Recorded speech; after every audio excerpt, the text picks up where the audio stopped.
এই ছোলার ডালটা হাফ বয়েল করে রেখে দিচ্ছি। তো এটা কী করে রান্না করছি চলুন আপনাদের আমি দেখাচ্ছি। এই দেখুন কালো জিরে, মৌরি, পোস্ত, সর্ষে, কটা তেজপাতা, দারচিনি, এটা রান্না হবে ছোলার ডালের জন্য। দেখুন ছোলার ডাল আছে, এরকম কত সুন্দর ছোলার ডাল বয়েল করে রেখেছি আমি, এরকম কুমড়ো রেখেছি। হ্যাঁ, তা ছোলার ডাল আর কুমড়ো এর সঙ্গে এই কালো জিরে, মৌরি, মেথি, সর্ষে, তেজপাতা, দারচিনি এগুলো লাগবে। এগুলো না দিলে ছোলার ডাল ভালো লাগবে না। যেমন তেলটা গরম হয়ে গেছে, এগুলো আমি আগে দিয়ে দিচ্ছি। দেখুন লবণটা আগে দিয়ে দিচ্ছি।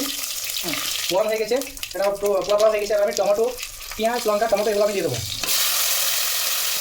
দেখছি হ্যাঁ, এটা পুরো একটু বড়া হলে হবে, তারপর মশলাগুলো দেবো আপনাদের দেখাবো। হ্যাঁ, কত সুন্দর। দেখুন কালো জিরে, দেখুন কালো জিরে অবশ্যই দেবেন।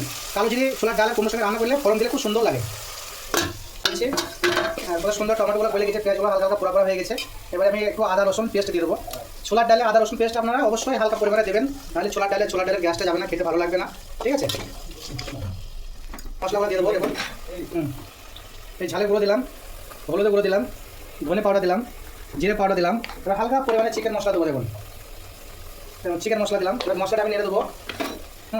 দেখো মশলাটা নেড়ে দিচ্ছি। কত সুন্দর কালো জিরে অবশ্যই দেবেন আপনারা। আর তরকারি শেষে মেন ছোলার ডালের মেন জিনিস হচ্ছে কুমড়ো দিয়ে ছোলার ডালের মেন জিনিস হচ্ছে চিনিটা অবশ্যই আপনারা তরকারি নামাবার কিছুক্ষণ আগে দেবেন। এই আবার হয়ে গেল আবার এটা দেওয়া। এবার তখন ঢেলে দেবো আমি ডালটা।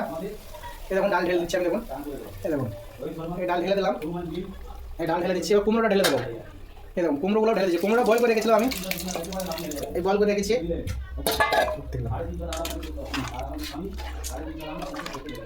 এরকমভাবে আমার মতো নেড়ে দেবেন। এবং কত সুন্দর নেড়ে দিয়েছি দেখেন, খুব সুন্দর হবে। এবার আমি কিছুক্ষণ 10 মিনিট অপেক্ষা করবো। নামাবার সময় আপনাদের আমি দেখাবো। ভিডিও লং হয়ে যাচ্ছে। হ্যাঁ, ঢাকনা দিয়ে আমি ঢেকে দেবো। ঢাকনা দিয়ে ঢেকে দেবো। দেখো বন্ধু থেকে কুমড়ো দিয়ে ছোলার ডাল, এটা ছোলার ডাল আর কুমড়ো আগে বয়েল করে নেবে। টমেটো, আদা, রসুন, পেঁয়াজ দিয়ে ওটাকে ফোড়ন দেবে। এটাকে বলা হয় ফোড়ন দেওয়া।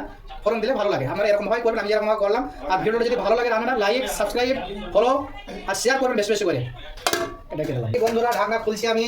দেখুন ভাই ক্যামেরাটা ভালো করে ফোকাস করুন।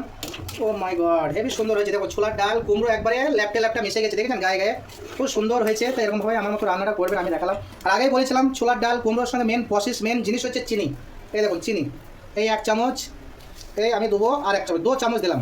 তা আপনারা যেরকম চিনি খেতে ভালোবাসেন সেই পরিমাণে দেবেন। আমি 2 চামচ দিলাম। আমি ঝোল বেশি করেছি এই কারণে, দেখো ভাই ঝোল একটু বেশি করেছি এই কারণে। লুচি দিয়ে খাবো আমরা, লুচিটা এরমভাবে ভাঙবো, ভেঙে এরমভাবে ঢুকিয়ে এরমভাবে মুখে ভরবো, সেজন্য আমি ঝোল বেশি করেছি। আর আমরা এখানে প্রবাসের জীবন বুঝতে পারছো। হ্যাঁ, আমরা প্রবাসে 6-7 জন এখানে আছি। আমরা 6 জন আছি, 7 জন ছিলাম, একজন বাড়ি গেছে। তা 6 জনের ভিতরে একদম পারফেক্ট তরকারি ঠিক আছে এই মাপেই। আর আপনাদের বাড়িতে যারা লোক আছে সেই হিসাবে আপনারা করবেন, সেই হিসাবে চিনে দেবেন। বাস, থ্যাংক ইউ। ভিডিওটা ভালো লাগলে লাইক।